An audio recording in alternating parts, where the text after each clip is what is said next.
अस्सलामुअलैकुम व्यूअर्स, कैसे हैं आप सब। उम्मीद है आप सब लोग ठीक होंगे और अपने ज़िंदगी को नहायत अच्छे तरीके से गुजार रहे होंगे और हमारी वीडियोस को भी शौक़ से देख रहे होंगे और शौक़ से इंतज़ार करते होंगे कि कब हमारी अगली वीडियो ड्रॉप होगी। आप सब लोगों को मालूम है और आप लोगों ने एक्सपीरियंस भी किया होगा कि जैसे गर्मियों की छुट्टियां होती हैं तो हर कोई अपने नानी के घर चला जाता है, क्योंकि गर्मियों की छुट्टियां लंबे अरसे के लिए होती हैं और नानी के घर जाना कौन नहीं चाहता। तो इसी तरह गर्मियों की छुट्टियां स्पेंड करने के लिए मेरी मैरिड सिस्टर भी यहाँ आई हुई थी और बहुत एंजॉय किया हमने उनके साथ। कोई 3 महीने वो रहीं यहाँ पर, तो बहुत मज़ा आया। जब फाइनली मैरिड सिस्टर्स घर वापस आती है ना तो एक रौनक सी होती है, उनके साथ घर में ज़्यादा रौनक हो जाती है, इतना मज़ा आता है कि एक वही माहौल होता है। और जब वो चले जाते हैं तो ऐसा लगता है कि घर सुनसान हो गया है, वो अपने साथ अपनी रौनक भी ले जाते हैं।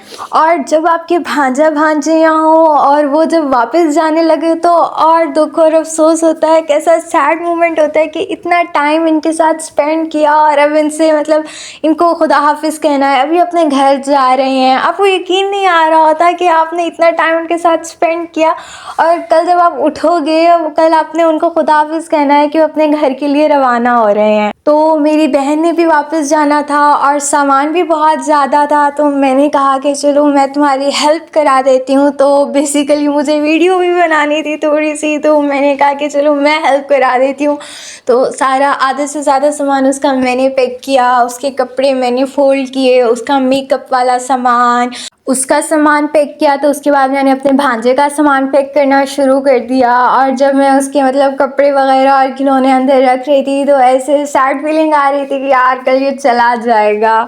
भांजा भांजियाँ किसको नहीं प्यारी होती हैं, हर किसी को प्यारी होती हैं। और जब वो वक्त गुजारने आते हैं नानी के घर तो इतना दिल लगा रहता है, और जब वो चले जाते हैं तो घर ऐसे खामोश हो जाता है कि ना सारी रौनक ले जाते हैं वो अपने साथ। सामान को तो रात को ही पैक कर लिया था और चूँकि अगली सुबह जल्दी जाना था उन्होंने, तो बस नमाज के बाद सोए ही नहीं ना। उसके बाद बस खाना, उनका लंच पैक करना, उसी में बिज़ी रहे और सारे सामान को डबल चेक करना कि हाँ ये चीज़ें रख ली हैं, ये सब कुछ उठा लिया है। और बच्चों का तो सबको ही पता होता है कि वो रात को लेट सोते हैं और सुबह भी उस तरह लेट ही उठते हैं। तो रात को तो मेरा भांजा कोई 1 बजे के करीब सोया और सुबह वो उठ नहीं रहा था, तो वो मेरी बहन ने कहा मैं जाके उठाती हूँ, लंबा सफ़र है, मुझे रास्ते में तंग करेगा। इनकी रिजर्वेशन 10 o'clock की थी और मेरी बहन के साथ मेरे बाबा जा रहे थे, तो उसी लिहाज से फिर बेटे को भी सुबह जल्दी उठाना था और वो उठ नहीं रहा था। तो उसे उठाया, उसके कपड़े चेंज किए और वो जब फिर फ्रेश हो गया और वो माशाल्लाह ऐसे खेलता रहा, हंसता रहा सारा टाइम। और उस टाइम तो दिल ही नहीं कर रहा था ना कि ये जाए। और मैंने वो जो सारा टाइम उठने के बाद से लेकर जाने तक का उसके साथ खेलने में ही स्पेंड किया कि मैंने कहा कि अब वो जा रहा है तो मैं इससे अलग नहीं हो रही। आप लोगों ने जो काम करना है आप लोग किचन में करते रहें। तो मेरी बहन दूसरी वाली ने खाना बनाया, नाश्ता बनाया, लंच पैक किया, चाय बनाई और सारा कुछ किया। और जब जाने लगे तो मेरी बहन तो रो भी पड़ी कि यार मुझे इतनी याद आएगी। और अकेली वो नहीं थी रोने वाली, मुझे भी बहुत रोना आ रहा था लेकिन मैं नहीं रोई, लेकिन मेरी बहन बहुत रोई। और जब काफ़ी अरसे बाद आप इतना टाइम एक साथ स्पेंड करें तो और उसके बाद आपको खुदा हाफिज़ कहना पड़े तो उदासी तो हो ही जाती है। उसके बाद मैं और मेरी बहन तो घर रहीं, लेकिन बाकी फैमिली उनको स्टेशन पर ड्रॉप ऑफ करने गई। और बस फिर हमने घर की मसरूफियात में बिज़ी हो गए कि यही तो लाइफ है कि आप एक जगह खुदा हाफिज़ कहते हैं और दूसरी जगह आप ज़िंदगी में अपने मशगूल हो जाते हैं।